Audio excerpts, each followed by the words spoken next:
អនុញ្ញាតសូមគោរពនិងសូមជម្រាបសួរដល់ប្រិយមិត្តទូរទស្សនិកជនជាទីគោរពនិងជាទីមេត្រីសូមស្វាគមន៍មកកាន់សប្តាហ៍ថ្មីជាបន្តទៀតនៅក្នុងកម្មវិធីវេទិកាអប់រំហើយនៅក្នុងសប្តាហ៍នេះយើងពិតជាពិសេសមែនទែនដែលមានការអញ្ជើញចូលរួមពីវត្តមានប្អូនប្រុសមួយរូបដែលគាត់ជានិស្សិតសិក្សាផ្នែកភាសាអង់គ្លេសនៅក្នុងសាកលវិទ្យាល័យកម្ពុជាហើយនៅក្នុងសប្តាហ៍នេះផងដែរគាត់នឹងមានប្រធានបទមួយកាន់តែពិសេសចែករំលែកជូនដល់សិស្សានុសិស្សជាពិសេសនោះគឺយុវជនរបស់យើងនៅពេលបច្ចុប្បន្នផងដែរដូច្នេះដើម្បីកុំឲ្យខាតពេលវេលាយូរជួបជាមួយនឹងវត្តមានវាគ្មិនកិត្តិយសរបស់យើងដូចតទៅបាទសូមអញ្ជើញបាទសូមជម្រាបសួរសុខសប្បា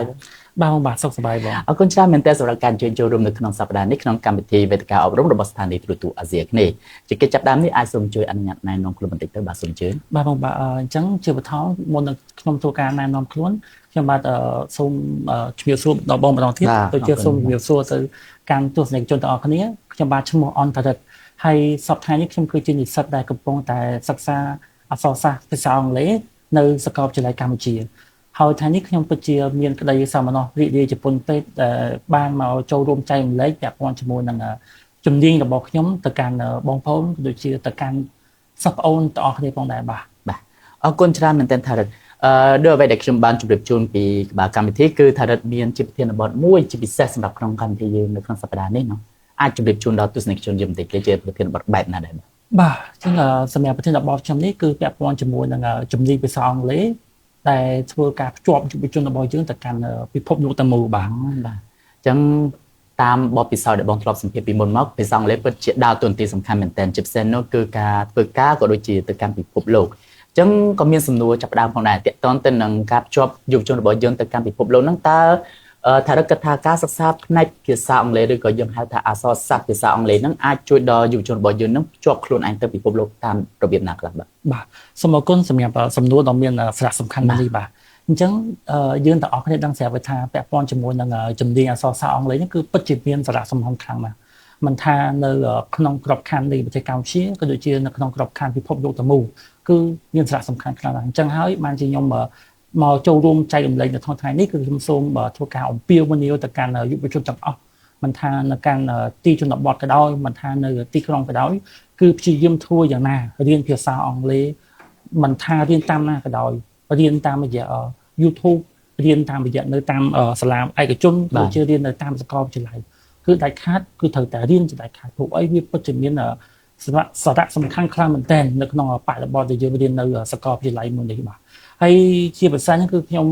ំពិតជាចង់ឲ្យយុវជនដែលនៅតាមខេត្តដែលនៅតាមតំបន់ទីដាច់ស្រយាលអីគឺធ្វើយ៉ាងណារកវិធីសាស្ត្រនៅក្នុងការរៀនហើយជាភាសានេះគឺអ្វីដែលខ្ញុំចង់ចែករំលែកគឺខ្ញុំការពីនៅខេត្តគឺខ្ញុំជាយុវជនដែលរស់នៅតំបន់ដាច់ស្រយាលខ្ញុំពិតជា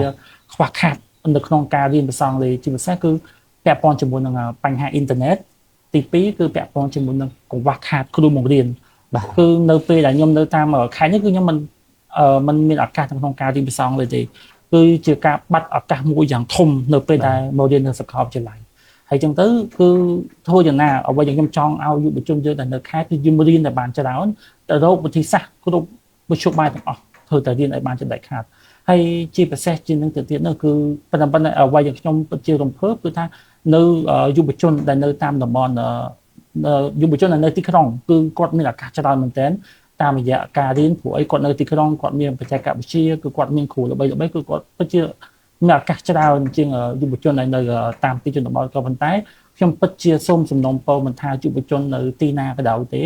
េមិនថានៅណាក៏ដោយព្យាយាមរៀនភាសាអង់គ្លេសឲ្យបានច្រើនព្រោះអីវាជាទុនមួយយ៉ាងសំខាន់នៅក្នុងការរកស៊ីមិនជាទុនមួយយ៉ាងសំខាន់នៅក្នុងការទទួលបានការងារធ្វើហើយក៏ជាទុនមួយយ៉ាងសំខាន់នៅក្នុងការរៀននៅសាកលវិទ្យាល័យផងដែរអញ្ចឹងជាការប៉ុណ្ណាការរៀននៅសាកលវិទ្យាល័យគឺទាមទារឲ្យយើងចេះភាសាអង់គ្លេសក៏ប៉ុន្តែនៅក្នុងសាកលវិទ្យាល័យគឺគេបែងចែកជាពីរឯកទេសទៅទៀតគឺកម្មវិធីសិក្សាថ្នាក់ជាតិនិងកម្មវិធីសិក្សាអន្តរជាតិអញ្ចឹងសម្រាប់កម្មវិធីសិក្សាថ្នាក់ជាតិគឺចង់សំដៅទៅលើការសិក្សាពាក់ព័ន្ធជាមួយនឹងផ្នែកអក្សរសាស្ត្រជាតិយើងផ្នែកពាក់ព័ន្ធជាមួយនឹងភាសាខ្មែរយើងឧទាហរណ៍ថាជំនាញនីតិសាស្ត្រវាមាន2នីតិសាស្ត្រជាភាសាខ្មែរនិងនីតិសាស្ត្រជាភាសាអង់គ្លេសអញ្ចឹងបើសិនជាយើងរើសនីតិសាស្ត្រខ្មែរគឺប៉ុណ្ណាគឺយើងរៀនជាភាសាខ្មែរគឺយើងអត់មានត្រូវការចាំបាច់ទៅពឹងពាក់ភាសាអង់គ្លេសទេក៏ប៉ុន្តែយើងត្រូវចាំថាឯកសារគឺប៉ុណ្ណាខ្វះខាតនៅក្នុងជាភាសាខ្មែរអញ្ចឹងហើយទាមទារឲ្យនិស្សិតត្រូវតែធ្វើយ៉ាងណា រៀនភាសាអង់គ្លេសដើម្បីងាយស្រួលនៅក្នុងការសិក្សាស្រាវជ្រាវពាក់ព័ន្ធជាមួយនឹងជំនាញយើងហ្នឹងមិនថាយើងរៀនជំនាញថ្នាក់ជាតិទេក៏ត្រូវការចេះអង់គ្លេសដែរអង់គ្លេសតាមរយៈអីដូចខ្ញុំប្រាប់អញ្ចឹងទីមួយពាក់ព័ន្ធជាមួយនឹងការស្រាវជ្រាវឯកសារនេះគឺជារឿងមួយសំខាន់ហើយអ្វីជាងនេះទៅទៀតនៅពេលដែលយើងឧទាហរណ៍ថាយើងបានបញ្ចប់ការសិក្សាទាំង4ឆ្នាំនៅកម្រិតបញ្ញត្តិខ្ញុំមើលឃើញថាបើសិនជាយើងអត់ចេះភាសាអង់គ្លេសទេគឺយើងពិបាកនៅក្នុងការតាមទាន់គេណាព្រោះអីពេលដែលយើងដាក់ CV ទៅតាមស្ថាប័នទៅតាមក្រុមហ៊ុនផ្សេងៗគឺគេទាមទារ requirement យើងគឺទាមទារឲ្យយើងចេះភាសាគេទាមទារឲ្យយើងមានកម្រិត IELTS ឧបមាថាគេទាមទារ6ចុចអីចឹងទៅអញ្ចឹងគឺប៉ុណ្ណាគឺយើងត្រូវតែចេះអញ្ចឹងបើសិនជាយើងអត់ចេះទេគឺយើងពិបាកនៅក្នុងការរកការងារធ្វើពិបាកនៅក្នុងការប្រកួតប្រជែងជាមួយនឹងគេខ្លាំងណាស់ហើយនេះគឺជាបរិបទដែលយើងមើលឃើញនៅពេលបច្ចុប្បន្ននេះហើយជាពិសេសទៅទៀតនោះគឺយើងមើលឃើញថាបើសិនជាយុវជនយើងចេះភាសាអង់គ្លេសគឺពិតជាបានផ្ដល់ប្រយោជន៍ច្រើនមែនទែនដែលយើងមើលឃើញថានៅពេលយើងចេះភាសាអង់គ្លេសយើងអាចទំនាក់ទំនងជាមួយនឹងជនបរទេសទំនាក់ទំនងជាមួយនឹងអ្នកវិនិយោគិនបរទេសដើម្បីបង្កើតនូវអាជីវកម្មអញ្ចឹងការចេះភាសាគឺជារឿងមួយដ៏ល្អសំខាន់ហើយយើងមើលឃើញថាយុវជនដែលគាត់ចេះភាសាអង់គ្លេសយើងឃើញថាគាត់រៀនឧទាហរណ៍ថាគាត់រៀនផ្នែកទំនាក់ទំនងអន្តរជាតិជាភាសាអង់គ្លេសអញ្ចឹងគឺគាត់មានទំនាក់ទំនងទៅខាងក្រៅប្រទេសគាត់ស្គាល់មិត្តភ័ក្តិថ្មីជាដើមអាចទាំងអស់នេះហើយគឺជាគុណសម្បត្តិដែលយើងត្រូវតែព្យាយាមចេះភាសាឲ្យបានច្រើនអញ្ចឹងពិតណាស់សូមឲ្យនិស្សិតសូមឲ្យសិស្សដែលគាត់ទុំតែរៀនថ្នាក់ទី7ទី8ទី9ទី10 11 12ដែលគាត់រៀននៅកម្រិតអនុវិទ្យាល័យក៏ដោយវិទ្យាល័យក៏ដោយសូមយ៉ាងណារៀនភាសាយ៉ាងតិចឲ្យបាន1ម៉ោងមិនថារៀនជាមួយគ្រូមិនថារៀននៅតាមប្រព័ន្ធបច្ចេកវិទ្យាក៏ដោយវាសិតតែសំខាន់ខ្លាំងណាស់ពីមុនខ្ញុំក៏គិតថាភាសាអត់សំខាន់ទេខ្ញុំគិតថាអត់សំខាន់ទេខ្ញុំអត់ត្រូវចាំបាច់រៀនទេតែដល់ពេលដែលខ្ញុំឡើងមកដល់សាកលវិទ្យាល័យគឺពិតណាស់ភាសាពិតជាដើរតួនាទីសំខាន់នៅក្នុងការជួយខ្ញុំគ្រប់ពេលវេលាទាំងអស់អញ្ចឹងហើយត្រូវតែរៀនចំណែកខាតมันអាចមិនរៀនទេនេះគឺជាអ្វីដែលខ្ញុំចង់សំណូមពរទៅកាន់យុវជនយើងទាំងអស់គ្នាហើយទន្ទឹមនឹងហ្នឹងគឺខ្ញុំមើលឃើញពាក់ព័ន្ធជាមួយនឹងផលប្រយោជន៍ពាក់ព័ន្ធជាមួយនឹងការរៀនភាសាគឺល្អជាពិសេសគឺខ្ញុំមើលឃើញពាក់ព័ន្ធជាមួយនឹងការបង្កើតនៅសមត្ថភាពទំនាក់ទំនងអន្តរជាតិអញ្ចឹងជាការប៉ុណ្ណានៅក្នុងពិភពលោកបច្ចុប្បន្ននេះគឺយើងមិនអាចថាតាក់ទងគ្នានៅក្នុងប្រទេសយើងទេគឺទាមទារឲ្យយើងមានកិច្ចសហប្រតិបត្តិការជាមួយនឹងបណ្ដាប្រទេសខាងក្រៅអញ្ចឹងជាការប៉ុណ្ណាគឺយើងដឹងទាំងអស់គ្នាថាភាសាអង់គ្លេសគឺជាភាសាអន្តរជាតិអញ្ចឹងគឺត្រូវតែចេះដល់ពេលយើងចេះគឺយើងអាចទំនាក់ទំនងជាមួយនឹងជនជាតិចិនក៏គាត់ចេះអង់គ្លេសដែរយើងទំនាក់ទំនងជាមួយនឹងជនជាតិជប៉ុនជនជាតិកូរ៉េពួកគាត់សិតតែចេះអង់គ្លេសអញ្ចឹងកាលណាយើងចេះតែភាសាអង់គ្លេសគឺយើងចំណេញច្រើនមែនទែនយើងចង់ទៅលេងប្រទេសណាក៏បានចង់ធ្វើកិច្ចសហប្រតិបត្តិការជាមួយប្រទេសណាក៏បានហើយយើងអាចរកស៊ីជាមួយនឹងបណ្ដាប្រទេសទាំងអស់នោះបានផងដែរហើយនេះគឺជាប្រយោជន៍ដែលខ្ញុំមើលឃើញពាក់ព័ន្ធជាមួយនឹងកម្រិតជាតិនិងកម្រិតអន្តរជាតិគឺវាពិតជាបានផ្ដល់ប្រយោជន៍ទាំងខ្លួនឯងទាំងគ្រួសារគឺដូចជាសង្គមជាតិយើងទៅមួយផងដែរហើយអ្វីដែលខ្ញុំមើលឃើញជាងនេះទៅទៀតនោះគឺពាក់ព័ន្ធជាមួយនឹងការអភិវឌ្ឍការគិតបែបវិភាគនិងការដោះស្រាយអញ្ចឹងកាលណាយើងរៀនភាសាគឺពិតជាបានផ្ដល់ផលប្រយោជន៍ច្រើនព្រោះអីយើងត្រូវចាំថានៅពេលដែលយើងជួបបញ្ហាយើងត្រូវការរកឯកសារដែលពាក់ព័ន្ធដើម្បីជួយយើងចុះបើសិនជា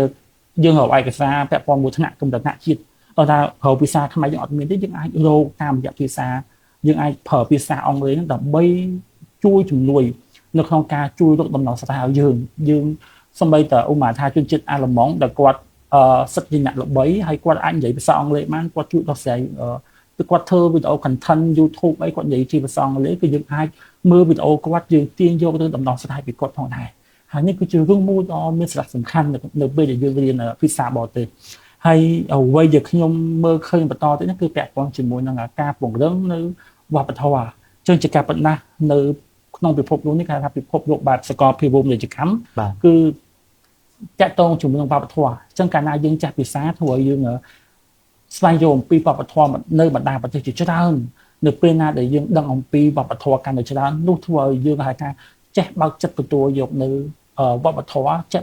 បើកចិត្តនៅទទួលយកនៅគំនិតថ្មីជាច្រើនពីបណ្ដាប្រទេសទាំងអស់នោះហើយអ្វីដែលខ្ញុំមើលឃើញបន្តទៅនោះដោយអ្វីខ្ញុំនិយាយពីខាងដើមអញ្ចឹងគឺទទួលបានឱកាសការងារនិងទទួលបានឱកាសបន្តការសិក្សាពីក្រៅប្រទេសអញ្ចឹងជាការប៉ុណ្ណាយើងចេះភាសាអង់គ្លេសយើងមិនអាចនិយាយថាយើងអត់ការងារធ្វើ យើងចាស់ភាសាអង់គ្លេសទន្ទឹមនឹងយើងអាចធ្វើជាគ្រូបង្រៀនជាភាសាអង់គ្លេសយើងអាចធ្វើជា content creator បង្កើតវីដេអូពាក់ព័ន្ធជាមួយនឹងការបង្រៀនជាភាសាអង់គ្លេសហើយទន្ទឹមនឹងទៀតនេះគឺយើងងាយស្រួលមែនតើនៅក្នុងការរកការងារទៅតាមស្ថាប័នមិនថាស្ថាប័នរដ្ឋមិនថាស្ថាប័នឯកជនគឺយើងងាយណាស់ចេះភាសាគឺគេបើកដៃទទួលយកតែម្ដងក៏ប៉ុន្តែកុំភ្លេចថាចេះភាសាត្រូវតែមានសិលធម៌តើមានសិលធម៌បូករួមជាមួយនឹងជំនាញយើងគឺយើងគឺនឹងអាចនឹងគេទទួលយកយើងផងដែរហើយអ្វីដែលខ្ញុំមើលឃើញបន្តទៅទៀតនោះគឺយើងទទួលបានឱកាសទៅសិក្សានៅខាងក្រៅប្រទេសជាការប៉ុណ្ណាបើសិនជាយើងទទួលយើងចេះភាសាអង់គ្លេសមិនថាយើងឧទាហរណ៍ថាយើងអត់ចប់បញ្ញត្តិបត្រទេក៏ប៉ុន្តែកម្រិតភាសាអង់គ្លេសយើងកម្រិត IELTS ដែលយើងអាចទទួលបាន 7.0 8.0 គឺយើងទទួលបានឱកាសនៅក្នុងការបន្តការសិក្សាទៅខាងក្រៅប្រទេសហើយខ្ញុំក៏មានគម្រោងបន្តការសិក្សាទៅខាងក្រៅប្រទេសដែរដែលខ្ញុំគ្រោងនឹងតេស្ត IELTS នៅឆ្នាំក្រោយនេះដើម្បីត្រៀមខ្លួននៅក្នុងការដាក់ពាក្យទៅសិក្សានៅខាងក្រៅប្រទេសទៀតដែរអញ្ចឹងនៅពេលណាដែលយើងចេះភាសាឱកាសយើងទៅសិក្សានៅខាងក្រៅប្រទេសគឺនៅពេលណាដែលយើងបានបញ្ចប់ការសិក្សានៅខាងក្រៅប្រទេសគឺជាការបើកផ្លូវមួយដ៏ធំមែនទែនសម្រាប់ខ្លួនឯងព្រោះនៅពេលណាដែលយើងមានកាន់សញ្ញាបត្របរទេសគឺយើងលក្ខណៈថារៀងលយដែរទៅនៅពេលដែលយើងដាក់ពាក្យទៅកាន់ស្ថាប័នផ្សេងគឺគេបើកដៃទទួលយកទាំង10ហ្មងឲ្យតែយើងចេះភាសាឲ្យតែយើងមានសញ្ញាបត្រខាងក្រៅប្រទេសហើយទាំងអស់នេះហើយគឺជារឿងមួយដ៏សំខាន់មែនទែនហើយអ្វីដែលខ្ញុំមើលឃើញពាក់ព័ន្ធជាមួយនឹងផលប្រយោជន៍គឺជាគំនិតសំខាន់នៅពេលដែលយើងរៀនភាសាគឺធ្វើឲ្យយើងលើកកម្ពស់ការច្នៃប្រឌិតហើយនឹងចេះបើកចិត្តទទួលយកចេះបើកចិត្តយកចិត្តអ្នកដទៃនេះគឺជាអ្វីដែលខ្ញុំមើលឃើញពាក់ព័ន្ធជាមួយនឹងអ្វីដែលយើង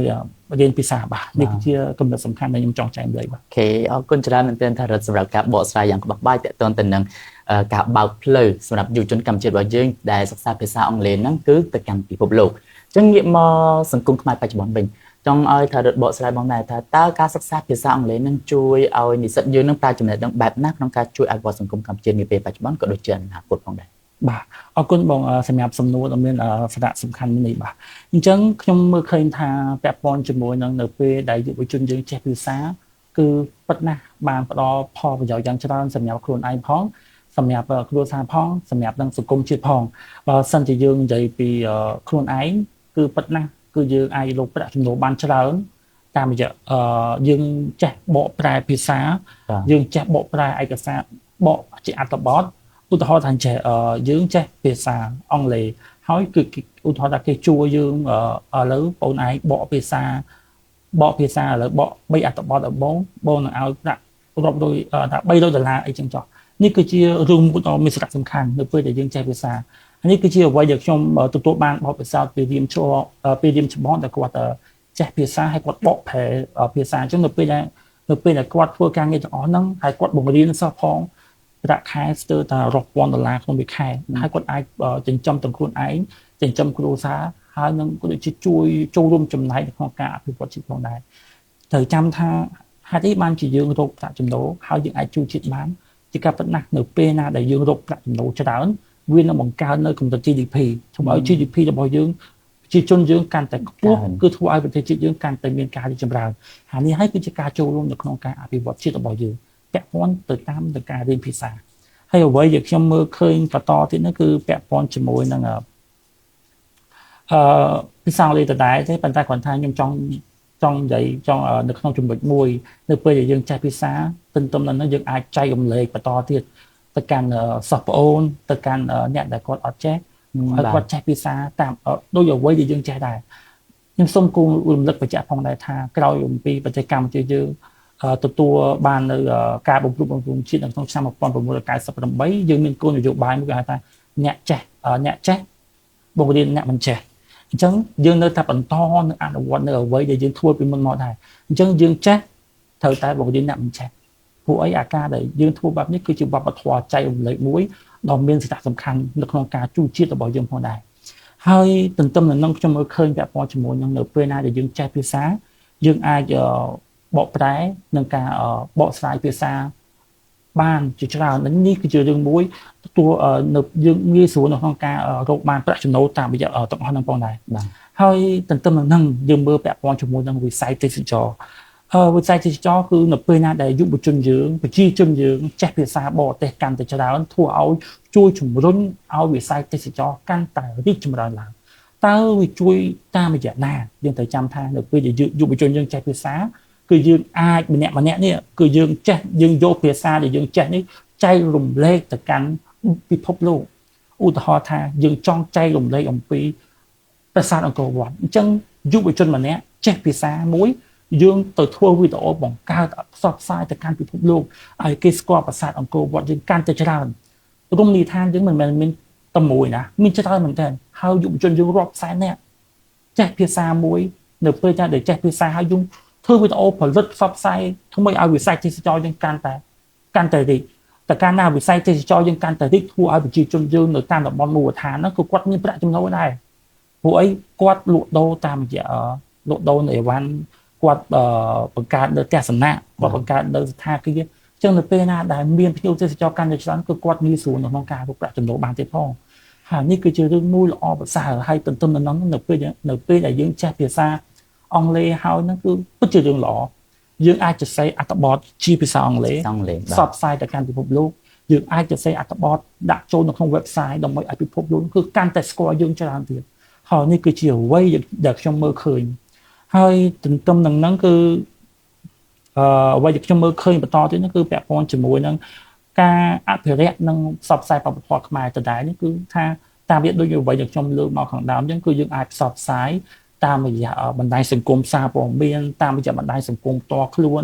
តាមរយៈអីផ្សេងដែលយើងអាចធ្វើទៅបានព្យាយាមផ្សព្វផ្សាយ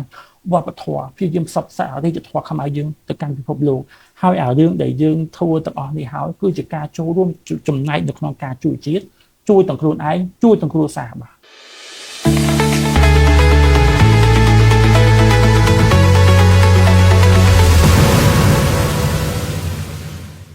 អរគុណច្រើនមែនទែនថារិតជាការប៉ັດអ្វីដែលថារិតបានជម្រាបជូនភាសាអង់គ្លេសគឺដើរតួនាទីយ៉ាងសំខាន់មែនទែនក្នុងការអភិវឌ្ឍសង្គមជាតិនាពេលបច្ចុប្បន្នជាពិសេសនោះគឺនៅពេលខាងមុខផងដែរប៉ុន្តែទន្ទឹមនេះផងដែរក៏យើងទទួលបានសំណួរពីបងប្អូនមួយចំនួនក៏ដូចជាបុគ្គលិកមួយចំនួនផងដែរគាត់ថាគាត់ក៏ខ្លាំងខាងភាសាអង់គ្លេសដែរប៉ុន្តែការសិក្សាគាត់អត់ទទួលបានជោគជ័យការងារអត់ទទួលបានជោគជ័យអីចឹងទៅអញ្ចឹងត្រង់ចំណុចនេះថារិតមានជាយោបល់បែបណាដែរសម្រាប់បងប្អូនដែលគាត់គិតថាអូខេការសិក្សាគាត់អត់ទទួលបានភាពជោគជ័យទេអញ្ចឹងគាត់គួរតែមានផ្នត់គំនិតបែបណានៅពេលដែលគាត់ជួបនៅភាពបរាជ័យបែបហ្នឹងបាទអរគុណបងសម្រាប់សំណួរដ៏ល្អមួយនេះហើយសំណួរមួយនេះពិតជាមានសារៈសំខាន់ខ្លាំងមែនទែនហើយបច្ចុប្បន្ននេះខ្ញុំរៀនភាសាអង់គ្លេសពិតណាស់នៅក្នុងថ្នាក់មួយគឺពិតណាស់គឺមានអ្នកខ្លាំងផងហើយអ្នកបកកែផងអញ្ចឹងនៅពេលណាដែលសម្ពោធទៅដល់អ្នកខ្លាំងនៅក្នុងថ្នាក់សិស្សដែលគាត់ខ្សោយភាសាអង់គ្លេសគឺគាត់ពិតជាលក្ខណៈថាមានការអន់សពុនចិត្តគាត់មានការបាក់ទឹកចិត្តហើយបើសិនជាលោកគ្រូនៅតាមថ្នាក់ហ្នឹងគឺគាត់ដាក់សម្ពាធឲ្យសិស្សទៀតអត់លើកទឹកចិត្តឲ្យសិស្សទៀតប៉ុន្តែគាត់នឹងអាចនឹងឈប់រៀនតែម្ដងអញ្ចឹងហើយគឺយើងក្នុងនាមយើងជាយុវជនក្នុងនាមយើងជាថាអ្នកមានចំណេះដឹងតិចតួចចង់ចែករំលែកគឺធ្វើយ៉ាងណាក៏ដោយខ្ញុំសូមលើកទឹកចិត្តឲ្យយុវជនទាំងអស់ដែលគាត់ពុំមានលទ្ធភាពក្នុងការរៀនឬក៏គាត់រៀនមិនសូវប្រកែក៏ដោយសូមឲ្យគាត់ព្យាយាមរៀនព្យាយាមគិតព្យាយាមធ្វើរាល់ថ្ងៃជាការប៉ុណ្ណារៀនភាសាគឺទាមទារឲ្យយើងប្រឹងតាមរយៈអីគឺយើងត្រូវចាំថាការរៀនភាសាមួយគឺត្រូវមានគេថា foundation skill ចំនួន4សំខាន់គឺពាក់ព័ន្ធជាមួយនឹងការស្ដាប់ការអានការនិយាយហើយនឹងបញ្ហាពាក់ព័ន្ធជាមួយនឹងវេយ្យាករណ៍ជាដើមអញ្ចឹងគឺទាមទារឲ្យយើងចេះនៅ foundation skill សំខាន់ហ្នឹងឲ្យបានឧទាហរណ៍ថាចេះឥឡូវយើងគិតថាយើងអត់ចេះយើងស្ដាប់គេអត់សូវបានទេតើធ្វើម៉េចដើម្បីឲ្យស្ដាប់គេឲ្យបានគឺត្រូវធ្វើម៉េចឲ្យយើងព្យាយាមស្ដាប់ភាសាបរទេសច្រើនសួរថាតើយើងធ្វើម៉េចដើម្បីព្យាយាមស្ដាប់បានអូខេគឺយើងមានចម្លើយមួយគឺនៅក្នុងសង្គមបច្ចុប្បន្ននេះគឺមិនខ្វះឯកសារដូចមុនទេគឺយើងមាន social media យើងមាន YouTube យើងមាន Facebook យើងមាន website ដែលយើងអាចស្វែងរកឯកសារយើងអាចមើលភាពយន្តជាបរទេសយើងទៅពាក់ព័ន្ធជាមួយនឹងភាពយន្តឬក៏ព័ត៌មានជាភាសាអង់គ្លេសត្រូវតែស្ដាប់បញ្យល់ក៏ត្រូវតែស្ដាប់ដែរស្ដាប់រហូតនេះគឺជាការពង្រឹងនៅការស្ដាប់ហើយចុះការវេយ្យាករណ៍គឺទាមទារឲ្យយើងខំប្រឹងធ្វើខំប្រឹងអានខំប្រឹងគិតមានកន្លែងណាដែលយើងឆ្ងល់យើងត្រូវសួរគ្រូយើងត្រូវខំប្រឹងអនុវត្តវាជាប្រចាំហើយសួរថាយើងអត់បកកាយនិយាយតើធ្វើម៉េចដើម្បីបកកាយនិយាយព្យាយាមនិយាយខុសក៏ដោយត្រូវក៏ដោយព្យាយាមនិយាយ ឲ្យគេស្ដាប់ជាការប៉ុណ្ណាសម័យតែខ្ញុំមកដល់ថ្ងៃនេះភាសាអង់គ្លេសខ្ញុំអាចថាវាមិនសូវល្អប្រហែលដែរក៏ប៉ុន្តែខ្ញុំអាចនិយាយឲ្យគេស្ដាប់បានអញ្ចឹងក៏ប៉ុន្តែខ្ញុំចង់ប្រាប់ថាយើងត្រូវតែរៀននិយាយជំនះកុំខ្លាចគេសោចយើងប្រឹងនិយាយទៅនៅពេលណាដែលយើងនិយាយហើយនិយាយទៀតពេលនោះគឺធ្វើឲ្យមាត់យើងរដាស់យើងអាចគិតភ្លាមបាននៅពេលដែលយើងចង់និយាយកុំខ្លាចគេកុំខ្លាចខ្មាស់គេព្យាយាមនិយាយតាមអ្វីដែលយើងចង់និយាយនៅពេលណាដែលយើងអាចជំនះនៅអាភិបខ្មាស់គេនឹងបានគឺពិតណាស់យើងនឹងអាចទទួលបាននូវការរីកចម្រើននៅភាសាអង់គ្លេសរបស់យើងអញ្ចឹងសរុបមកវិញស្ដាប់អានវេយ្យាករណ៍អីនេះគឺសិតតែសំខាន់ព្យាយាមឲ្យយើងអនុវត្តវាជាប្រចាំទើបយើងអាចរីកចម្រើនយើងកុំអន់ចិត្តខ្លួនឯងកុំអន់ចិត្តត្រូវព្យាយាមថាគេជាគេយើងជាយើងប្រឹងតាមរបៀបយើងគេប្រឹងតាមរបៀបគេបើសិនជាយើងទទួលបានយើងប្រឹងហើយវានៅតែអញ្ចឹងទៀតយើងមិនដឹងថាត្រូវធ្វើម៉េចក៏ប៉ុន្តែយើងព្យាយាមឲ្យអស់លទ្ធភាពសិនទៅបាទយើងអ្វីដែលសំខាន់ខ្ញុំចង់ចែករំលែកថាចេះកុំបាក់ទឹកចិត្តអ្វីដែលសំខាន់ឧទាហរណ៍ថានៅពេលណាដែលយើងប្រឹងមកថាយើងចង់ដាំនៅរុក្ខជាតិមួយយើងប្រឹងស្រោចទឹកហើយយើងប្រឹងដាក់ជីហើយតែវានៅតែអត់លូតលាស់ទៀតយើងចាត់ទុកថាវាជាដំណើរធម្មជាតិទៅចុះក៏ប៉ុន្តែត្រូវតែប្រឹងព្រោះអីបរិបទពេលនេះយើងត្រូវតែប្រឹងទាល់តែយើងចេះភាសាទើបយើងអាចដើរតនគេចុះបើសិនជាយើងអត់ចេះយើងនៅតែប៉ុណ្ណឹង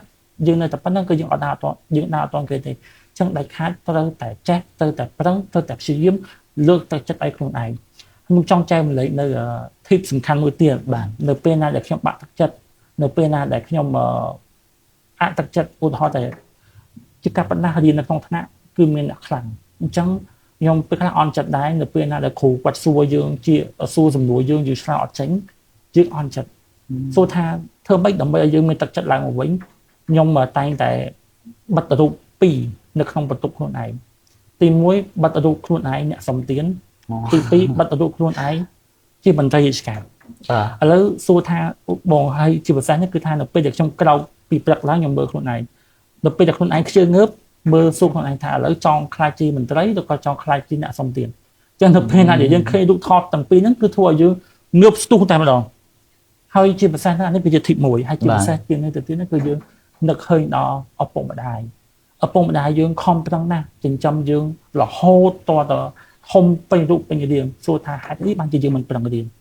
យើងត្រូវតែប្រឹងដើម្បីអីគាត់ខំប្រឹងជួយយើងគ្រប់បែបគ្រប់យ៉ាងទាំងអស់អញ្ចឹងយើងត្រូវតែប្រឹងយើងត្រូវគិតដល់ពួកគាត់អញ្ចឹងនៅពេលណាដែលយើងគិតដល់ពួកគាត់នៅពេលណាដែលយើងមានគោលបំណងមួយពិតប្រាកដគឺធ្វើឲ្យយើងមានកម្លាំងចិត្តនៅក្នុងការសិក្សាឲ្យកាន់តែប្រកែកកាន់តែទទួលបានជោគជ័យហើយទន្ទឹមនឹងទៅទៀតហើយអ្វីដែលខ្ញុំមើលឃើញថាពេលខ្លះគាត់ពុំមានថវិកានៅក្នុងការរៀនជាការប៉ុណ្ណានៅតាមសាកលវិទ្យាល័យក៏ដោយជាពិសេសសាកលវិទ្យាល័យកម្ពុជាគាត់ក៏មានអាហារូបករណ៍ឲ្យសិស្សទទួលបានអាហារូបករណ៍ដែរអញ្ចឹងនិស្សិតត្រូវតែស្វះស្វែងរកអាហារូបករណ៍តាមរយៈសាកលវិទ្យាល័យជាយើងមើលឃើញសាកលវិទ្យាល័យកម្ពុជាតាមសាកលវិទ្យាល័យផ្សេងៗដែលមានអាហារូបករណ៍ព្យាយាមប្រឡងទៅអានេះគឺជាឱកាសមួយដ៏សំខាន់ផងដែរហើយទន្ទឹមនឹងបើសិនជាយើងអត់មានថវិកានៅក្នុងការរៀនទេយើងមានទូរស័ព្ទមួយយើងអាចរៀនបានតាមរយៈបណ្ដាញសង្គម YouTube ព្រោះអីយើងឃើញថាមាន influencer ជាច្រើនដែលគាត់ផលិតវីដេអូពាក់ព័ន្ធជាមួយនឹងមេតិកាអប់រំអញ្ចឹងយើងត្រូវតែរៀនកុំបាក់ទឹកចិត្តថានេះគឺជាអ្វីដែលខ្ញុំចង់ចែករំលែកទៅកាន់យុវជនដូចជាទៅកាន់មិត្តនិស្សិតទាំងអស់គ្នាផងដែរបាទសូមអរគុណបងបាទអរគុណច្រើនមែនតើបងចៅអារម្មណ៍ចម្លើយរបស់ថាវរដ្ឋតទៅទៅនឹងការ motivate ខ្លួនឯងនៅពេលយើងបរាជ័យឬក៏បាក់ទឹកចិត្តគឺការបិទរូបពីផ្ទាំងណាវាជាចំណុចមួយដែលសំខាន់ឲ្យគួរចាប់អារម្មណ៍តេមែនតើប៉ុន្តែនេះគឺជាបបផ្សោតរបស់ថាវរដ្ឋផ្ទាល់គឺយើងបិទរូបពីផ្ទាំងមួយគឺចេះមួយទៀតគឺជំរុញឲ្យយើងខ្លាចទៅជាមន្ត្រីបែបចឹងទៅហើយទី2ហ្នឹងគឺគ្រួសារនឹកឃើញដល់គ្រួសារគឺជាកម្លាំងទឹកចិត្តមួយជំរុញយើងទោះជាបរាជ័យច្រើនដងក៏ដោយប៉ុន្តែយើងមានការយើងរកផ្លូវមួយដែលជា motivate យើងនៅពេលដែលយើងធ្លាក់ឬក៏ដួលម្ដងណាថាបងហើយចំណុចមួយទៀតដែលខ្ញុំចង់រំមែនតើគឺថារដ្ឋបានលើកឡើងពីការពង្រឹងភាសាខ្លួនឯងគឺការស្ដាប់ការនិយាយហើយនិងការប្រើប្រាស់នៅវេយ្យាករណ៍ក៏ដូចជាការអានសៀវភៅត្រង់ចំណុចហ្នឹងការបងសិក្សានៅសាកលវិទ្យាល័យក៏លោកគ្រូគាត់តែងតែព្យាយាមប្រាប់ដែរថាបើសិនជាយើងសិក្សាភាសាអង់គ្លេសអត់ទាន់គេទេព្យាយាមអានសៀវភៅដែលជាភាសាអង់គ្លេសអញ្ចឹងត្រង់ចំណុចហ្នឹងបងចង់សួរថារដ្ឋាតើការអានសៀវភៅជាភាសាអង់គ្លេសហ្នឹងវាអាចជួយដល់ការសិក្សារបស់យើងក៏ដូចជាបុគ្គលិកលក្ខណៈរបស់យើងបែបណាខ្លះបាទអរគុណបងនេះគឺជាសំណួរមួយដ៏មានសារៈសំខាន់ខ្លាំងមែនទែន ដែលយើងឃើញថាការអានគឺជារឿងសំខាន់នៅពេលណាដែលយើងអានធ្វើឲ្យយើងការថាទទួលបាននៅពាក្យថ្មីថ្មីជាច្រើនហើយនៅពេលដែលយើងអានធ្វើឲ្យយើងដឹងអំពីឃ្លាឃ្លោងវិជ្ជាករផងដែរហើយអញ្ចឹងនៅពេលដែលយើងអានគឺយើងទទួលបាននៅផលប្រយោជន៍ទាំងអស់ហ្នឹងនេះគឺជាអ្វីដែលខ្ញុំមើលឃើញហើយអ្វីដែលខ្ញុំមើលឃើញបន្តទៀតហ្នឹងគឺថានៅពេលណាដែលយើងអានគឺពិតណាស់គឺយើងបានបង្កើតនៅចំណេះដឹងនិងការគិតបែបវិភាគគឺយើងនៅពេលយើងអានគឺយើងដឹងពីប្រវត្តិសាស្ត្រដឹងអំពីភូមិសាស្ត្រដឹងអំពីរឿងបែបនិទានកថាយើងដឹងអំពីចំណេះដឹងបែបវិទ្យាសាស្ត្រជាច្រើនហើយទន្ទឹមនឹងយើងក៏ទទួលបាននៅចំណេះដឹងផ្នែកបច្ចេកវិទ្យាផងដែរនៅពេលណាដែលយើងប្រឹងហើយទន្ទឹមនឹងទៅទៀតខ្ញុំមើលឃើញថានិស្សិតខ្លះគឺគាត់ពេលដែលអានទៅគឺគាត់ខ្វះខាតនៅគាត់ក៏អត់ចេះពាក្យតើ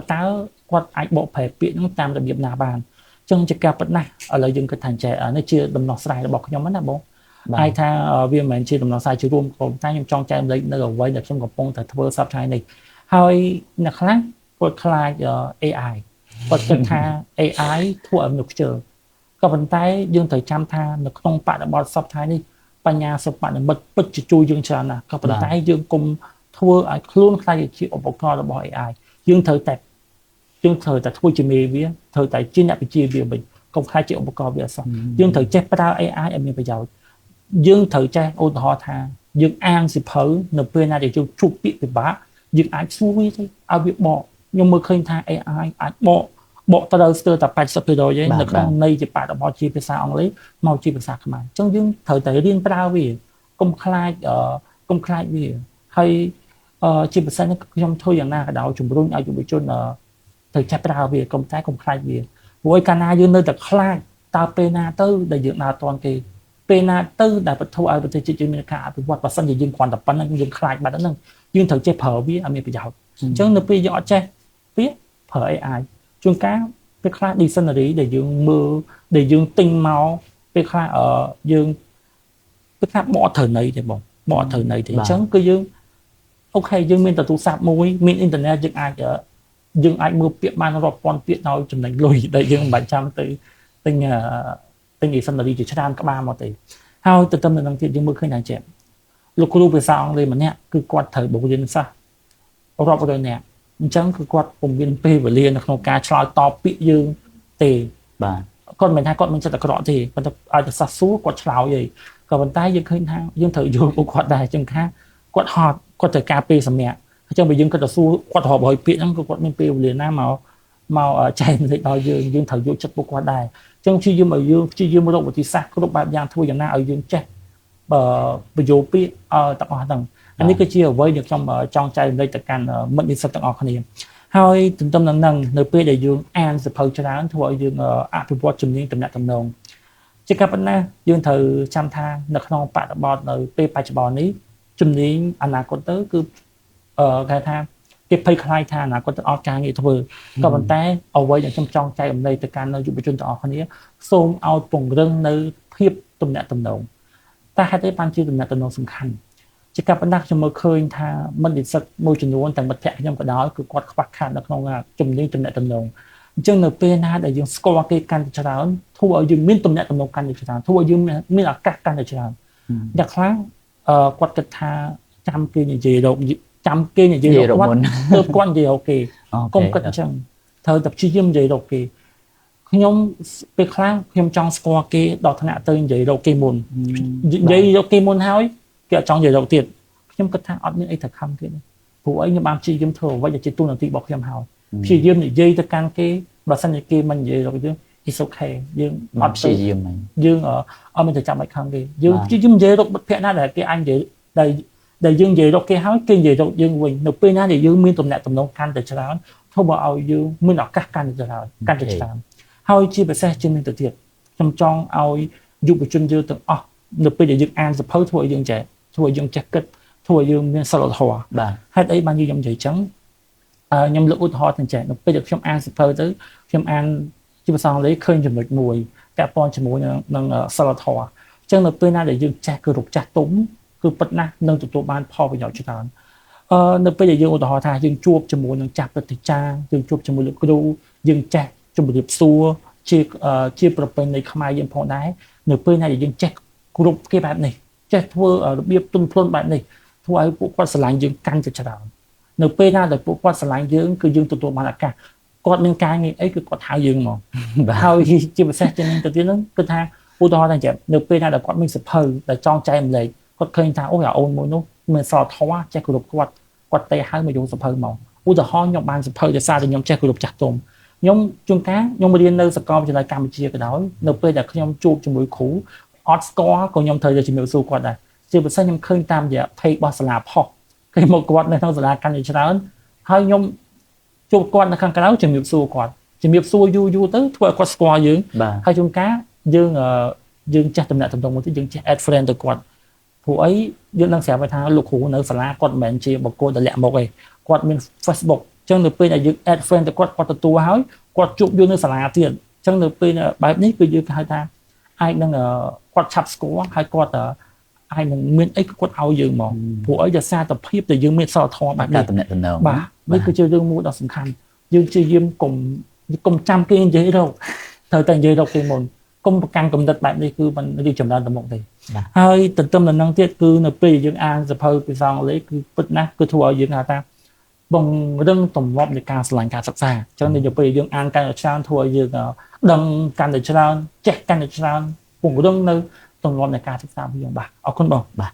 អរគុណច្រើនថារដ្ឋសម្រាប់ការបកស្រាយយ៉ាងក្បោះក្បាយតាក់ទងទៅនឹងប្រធានបទដ៏ពិសេសនៅក្នុងសប្តាហ៍នេះគឺការសិក្សាភាសាអង់គ្លេសអាចភ្ជាប់យុវជនរបស់យើងទៅកាន់ពិភពលោកតាមរបៀបណាអរគុណច្រើនមែនទែនប៉ុន្តែដោយសារតែពេលវេលារបស់យើងគឺខ្លីអញ្ចឹងជាចុងក្រោយថារដ្ឋមានជាពាក្យពេចន៍របស់ជនដល់ទស្សនិកជនបាទសូមអរគុណបងខ្ញុំពិតជាសូមបដិសម្សារទៅកាន់យុវជនទាំងអស់មិនថាយុវជនណាក៏ដោយទាំងនៅទីជនបទទាំងនៅទីក្រុងធ្វើយ៉ាងណារៀនភាសាឲ្យបានកាន់តែច្រើនជាពិសេសទៅទៀតនឹងទន្ទឹមនឹងការរៀនភាសាសូមឲ្យមិត្តនិស្សិតទាំងអស់គ្នាយុវជនទាំងអស់គ្នាកុំភ្លេចត្រូវចេះកុំព្យូទ័រផងដែរនៅពេលណាដែលយើងចេះភាសាយើងចេះកុំព្យូទ័រគឺជាទុនមួយយ៉ាងសំខាន់នៅក្នុងការរៀននៅសាកលវិទ្យាល័យជាពិសេសខ្ញុំចង់បញ្ជាក់ទៅកាន់យុវជនយើងថានៅពេលដែលយើងរៀនដល់សាកលវិទ្យាល័យគឺគ្រូគាត់លែងសួរថាយើងចេះកុំព្យូទ័រទៀតអត់ហើយគឺគាត់ដាក់ assignment ឲ្យយើងធ្វើតែម្ដងគឺគាត់អត់មានខ្វល់ថាយើងចេះឬក៏អត់ចេះអញ្ចឹងទាមទារឲ្យយើងត្រូវតែធ្វើដល់ខ្លួនឯងអញ្ចឹងទន្ទឹមនឹងធ្វើយ៉ាងណាក៏ដោយត្រូវចេះភាសាផងចេះកុំព្យូទ័រផងដែរជិតជាទុនមួយយ៉ាងសំខាន់ជួយខ្លួនឯងទាំង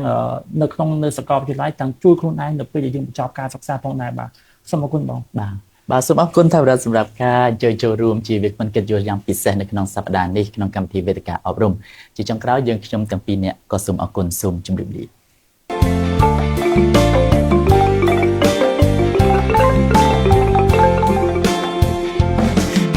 វិធីផ្សាយជូនមានច្រើនអាណត្តិវប្បធម៌ល្អអាចរួមចំណែកសេដ្ឋកិច្ចកសិកម្មតន្ត្រីសិល្បៈកំសាន្តកីឡាអប់រំនីតិសន្តិសុខសង្គមព័ត៌មានមហាជននិងធនហេតុការស្ថានីយ៍វិទ្យុនិងទូរទស្សន៍អាស៊ីអាគ្នេយ៍តែងតែរីករាយរួមគ្នាថែនៅបាវចនារួមសាងស្នាដៃរកអ្វីថ្មីជូនស្ដាប់ទស្សនាបានដល់ញាតិមិត្តគ្រប់គ្នាស្បាយទុកថាពេញ24ម៉ោង